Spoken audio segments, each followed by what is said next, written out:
This it's a very symptoms and it all as in like your flus and your TBs and all that. So it has those symptoms now. Being now lama symptoms lao give me and then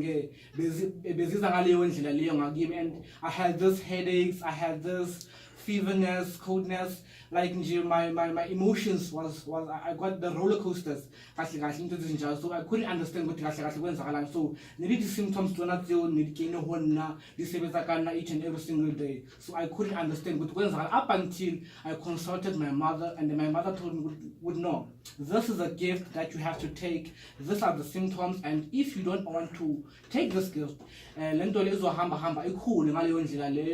it's gonna make your life miserable. Because when I think you're neglecting them and you don't want to practice and you don't want them. So and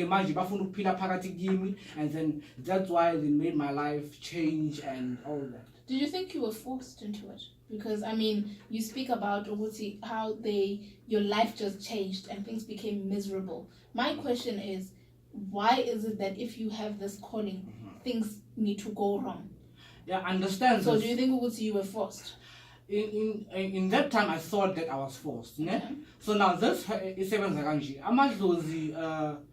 ngiyinkathi zabo when umnikazi wesikhwama aqeda ukushona ne so into yenzakala ukuthi ke manje before azongena emndenini so mina as uKatleho I have to finish umnikazi wesikhwama I have to finish the journey la agcine khona. Do you understand?